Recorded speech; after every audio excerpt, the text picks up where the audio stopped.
سامعین ذی وقار،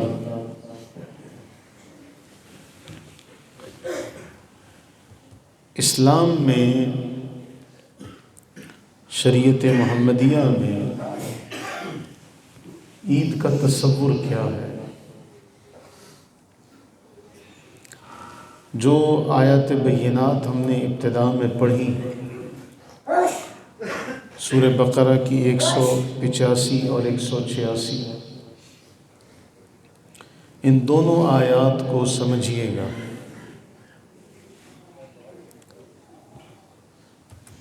عید کا معنی کیا ہے؟ عید کا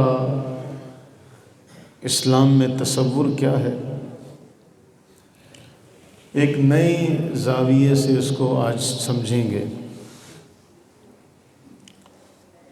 عید کہتے ہیں عود، لوٹنا۔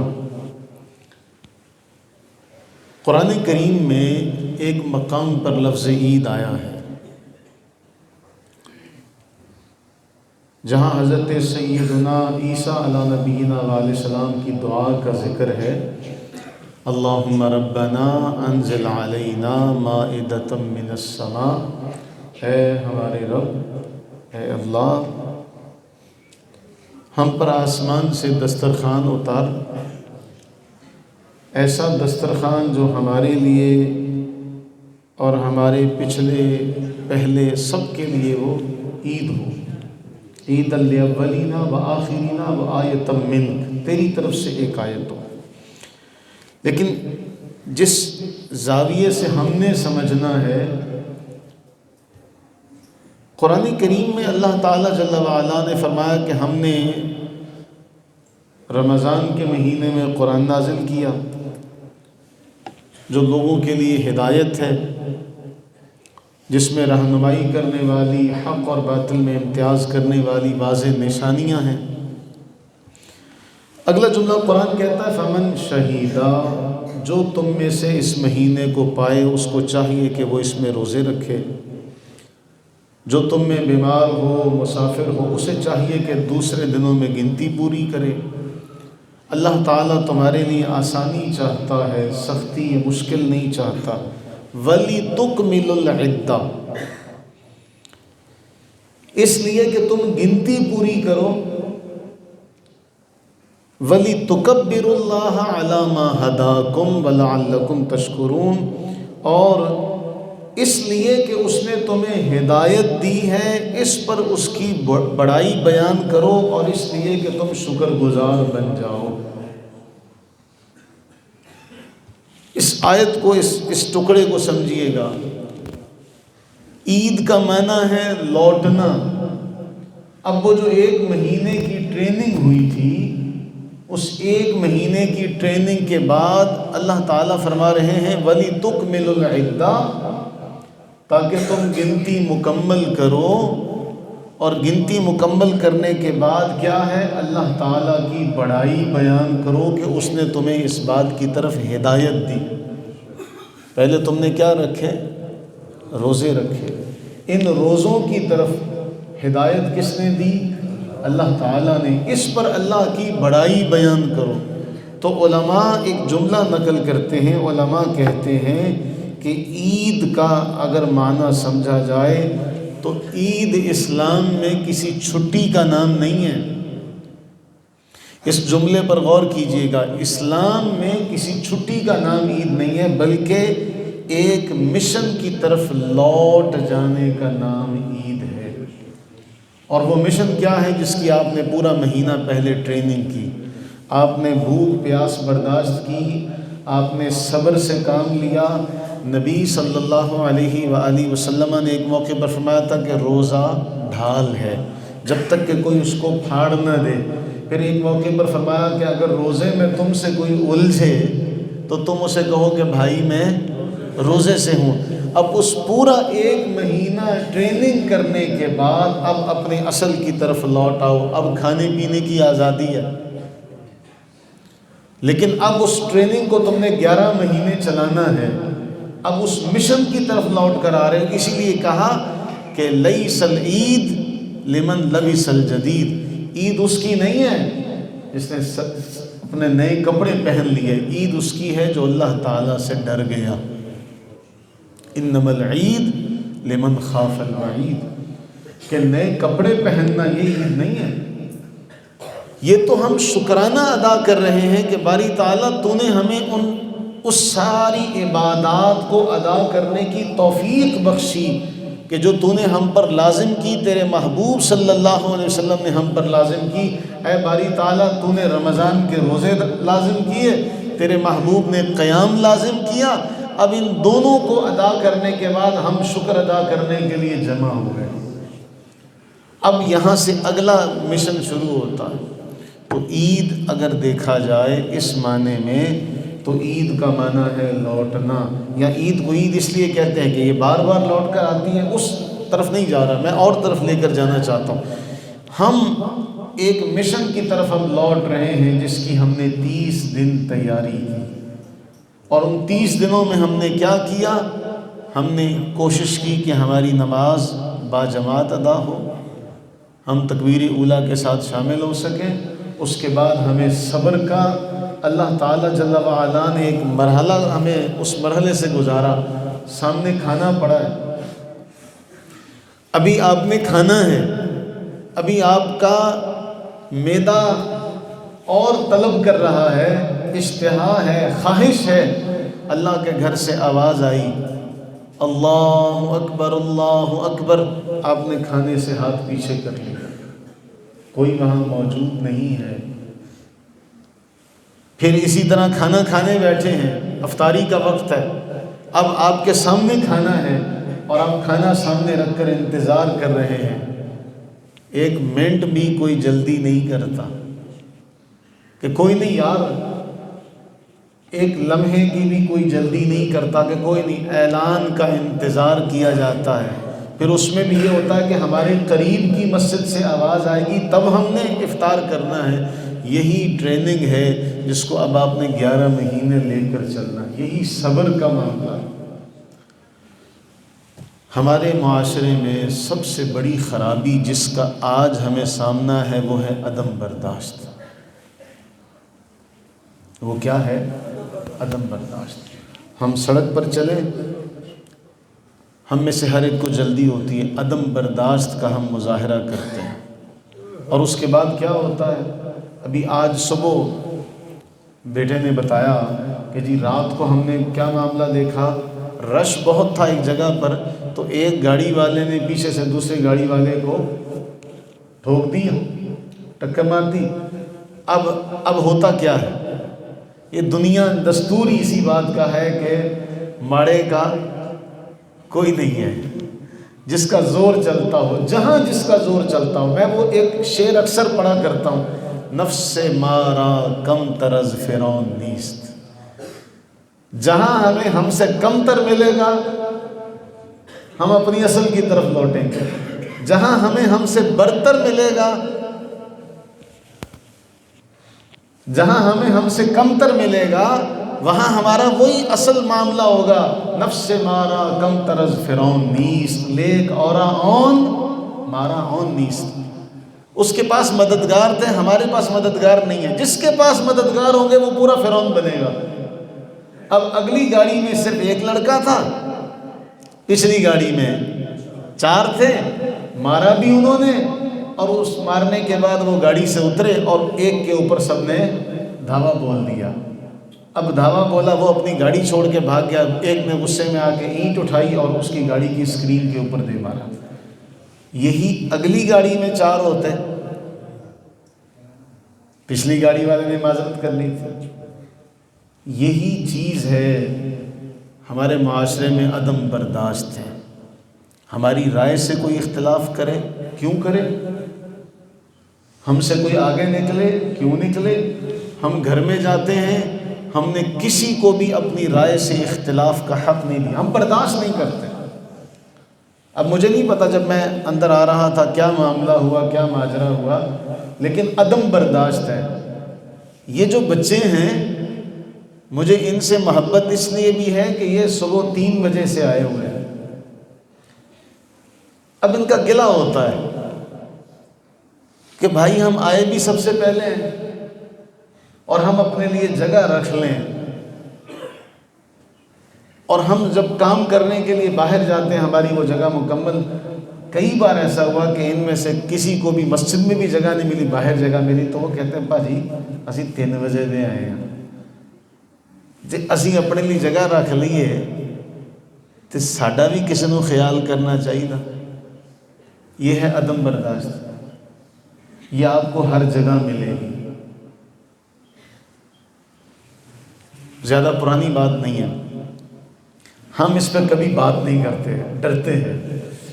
ڈرتے کیا؟ میں وہ آپ کو ڈر اپنا بتا دیتا ہوں۔ اکثر کبھی ایسا ہوتا ہے، بلکہ یہاں 1-2 بندے تو ایسے ہیں جمعے میں ان کا موبائل لازمی بجنا ہوتا ہے، وہ جب تک بجنا نہیں تب تک انہوں نے بند نہیں کرنا، یعنی گویا الارم یہ ہے کہ جب بجے گا تب بند کریں گے، اور بجنا تبھی ہوتا ہے جب مسجد میں بیٹھے ہوتے ہیں، وہ عین اس دوران جب ہم واز کر رہے ہیں۔ اب یہ بند ہے، جو بات ہو رہی ہوتی ہے بعض اوقات وہ زبانی چل رہی ہوتی ہے، ایک بات کا تسلسل ہوتا ہے، آپ کی طرف دھیان گیا، پتہ نہیں کیا بات تھی وہ، اس لیے ہم اپنی پوری توجہ رکھتے ہیں کہ کہیں بھی ہم وہاں سے ادھر ادھر نہ ہو جائیں، اس لیے ادھر کی بات کو ادھر کی بات کو چھوڑ کے اپنے کام میں لگے رہتے ہیں کہ نہیں بات مکمل کرنی۔ اب اگر ہم کہیں کہہ دیں، اگر ہم کسی کو کہہ دیں او موبائل بند کرو، تو باقی سب کو انگلی اٹھانے کا موقع ملے گا اس بیچارے کی۔ اگلا جملہ آپ سارے سمجھتے ہیں، ہوا کیا؟ چلیے تلاوہ میں الیکشن کی جب دورہ تھا، کوئی الیکشن کرنے والی کو ٹیم، جو الیکشن کی تنظیم ہوتی ہے، جو لوگ تھے وہ آئے ہوئے تھے، وہ کسی بیچارے کا موبائل جو تھا نا وہ بند نہ کر سکا۔ خواتین خاموشی اختیار کریں کہ وہ موبائل اپنا بند نہ کر سکا۔ اب وہ عین نماز کے دوران موبائل بج گیا۔ اب ظہر کی نماز تھی، جیسے ہی نماز سے فارغ ہوئے، ایک بابا بھی بولا، دوسرا بھی بولا، تیسرا بھی بولا، تو قبلہ شاہ سے فرمانے لگے اینا شور اودے موبائل نے نہیں کیتا جنہ تسی کر دیتا۔ بات سمجھ رہے ہیں؟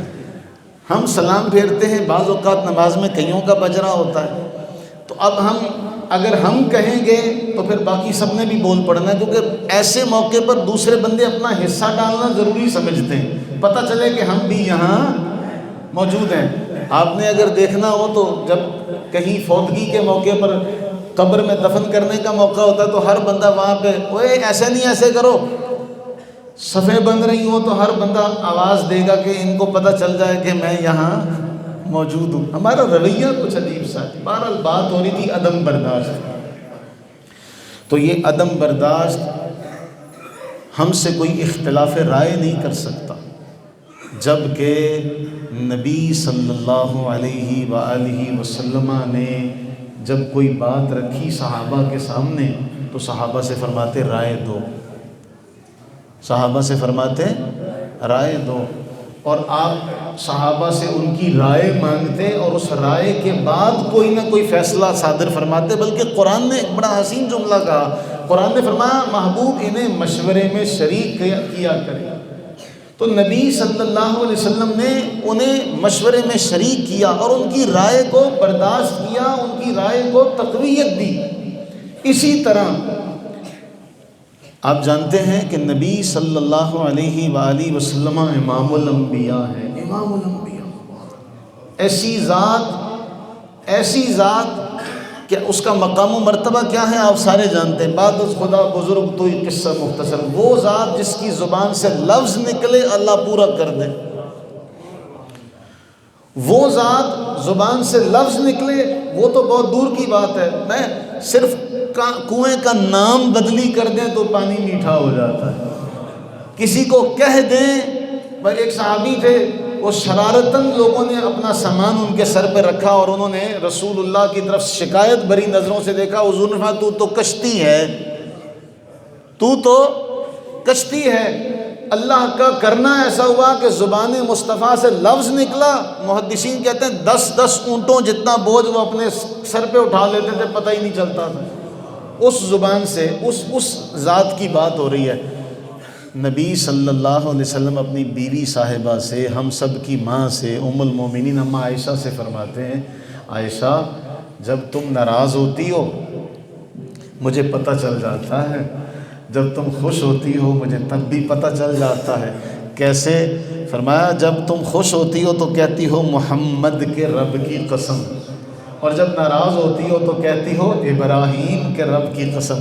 اماں عائشہ کہتی جی صرف زبان سے نام نہیں لیتی، دل میں تو وہی ادب و احترام ہے، زبان سے نام نہیں لیتی۔ نبی صلی اللہ علیہ وسلم وہاں یہ کہیں میں نبیوں کا امام، میں رب کا محبوب، تو کون ہوتی ہے میرے سے اختلاف کرنے والی؟ نبی صلی اللہ علیہ وسلم نے اس کا حق دیا۔ یہ ہے جو آج ہم نے سبق سیکھنا ہے کہ ہم نے عدم برداشت کو ختم کرنے کی کوشش کرنی ہے۔ ہم دکان پر ہیں، تھوڑی دیر کے لیے اپنی بات کو سمیٹ لیں، سمجھ جائیں، سارا معاملہ حل ہو جائے گا۔ وجہ تو کوئی بھی نہیں ہوتی۔ آپ جتنی بھی لڑائیاں ہیں، جتنے بھی معاملات ہیں، ان معاملات کے بعد بیٹھ کر سوچیں کہ یار وجہ کیا تھی، اس جھگڑے کے پیچھے وجہ کیا تھی۔ چند دن ہوئے مسجد میں نماز میں، ایک دن ایسا ہو گیا کہ زیادہ آگے، اب بچے ہیں اکثر شرارتیں کرتے ہیں، میں کچھ کہوں گا تو باقی سب نے مجھ سے بڑھ کے کچھ نہ کچھ کہنا ہے، اس لیے میں برداشت کرنے کی کوشش کرتا ہوں۔ کبھی کبھی بہت زیادہ ہوتا ہے، لیکن اتنا نہیں ہوتا۔ یہاں کسی نے ان بچوں کو بڑی ایک گالی دے دی کہ وہ تو صرف نماز میں شور کر رہے تھے، انہوں نے نماز پھیرتے ساری کا تم فلانے کی طرح فلاں فلاں کرتے ہو۔ وہ جملہ میں کہہ نہیں سکتا۔ اب میں حیران تھا کہ وہ بچے ہیں، آپ نے جو بات اپنے منہ سے نکالی، آپ تو جانتے ہیں نا، آپ تو جانتے ہیں کہ آپ وضو کی حالت میں ہیں، اللہ کے گھر میں ہیں، نماز ہو رہی ہے، آپ نماز کے دوران ہیں، ان بچوں نے آپ کو کوئی شرارت کر دی، کوئی تنگ کر دیا، تو آپ تو بچے نہیں ہیں۔ تو ہمارے ہاں یہ برداشت جو ہے نا یہ ختم ہوتی جا رہی ہے۔ تو عید لوٹنے کا نام ہے، اس 30 دن کی مشقت اور مشق کے بعد کہ اب صبر سے کام لینا ہے، اب اور وہ صبر آپ کا ہر معاملے میں نظر آئے۔ ہم نے پتہ کیا، اب سب ملنے والے، عید کے بعد سب ملنے والے، اب کوئی زیادہ چاہنے والا ہوگا ساڑی واری نہیں ہونی، یار اس میں میرا کیا قصور ہے، میں بھی تو مل ہی رہا ہوں نا، ہوں اسی انتظار کریے۔ ہم وہ بھی برداشت نہیں کر سکتے، اچھا وہ ملنا وہ بھی میرے سر تے آ۔ تو یہ دعا کریں اللہ تعالیٰ جل وعلا سے، ہم جس مشن کی طرف اب لوٹ رہے ہیں اللہ ہمیں اس مشن میں استقامت دے۔ امید ہے کہ آپ اس جملے کو سمجھیں گے، اس لیے قرآن فرماتا ہے قد افلح من تزکا، کامیاب کون ہے؟ جس نے اپنا تزکیہ کر لیا۔ تزکیہ کیا ہے؟ گنتی پوری کرنے کے بعد اللہ کی بڑائی بیان کرو کہ اس نے تمہیں ہدایت دی۔ ہماری کوئی اوقات نہیں ہے، ہم کیا ہیں، ہم تو 5 منٹ کیا 2 منٹ کھانا لیٹ ہو جائے تو صاحب بہادر کپڑوں سے باہر ہو جاتے ہیں، لیکن رمضان میں بیٹھے ہیں، صبح سے کیا ہوا ہے کوئی نہیں، بعض اوقات 8 پیرا رکھا ہوا ہے کوئی نہیں۔ تو وہی صبر جو ہے، وہی جو مشق ہے، وہ اب 11 ماہ لے کر چلنی ہے۔ تو ارادہ کرتے ہیں، اتنے سجدے نماز میں آپ نے رمضان میں کیے، اتنا قرآن پڑھا سنا، تو اب تو اس سے کم پڑھنا ہے، معمول بنانے کی نیت کرتے کہ روزانہ قرآن کو کچھ نہ کچھ سمجھ کر پڑھنے کا معمول بنائیں گے، کرتے ہیں۔ اللہ تعالیٰ آپ سب کا حامی و ناصر ہو اور آپ سب کو استقامت نصیب فرمائے۔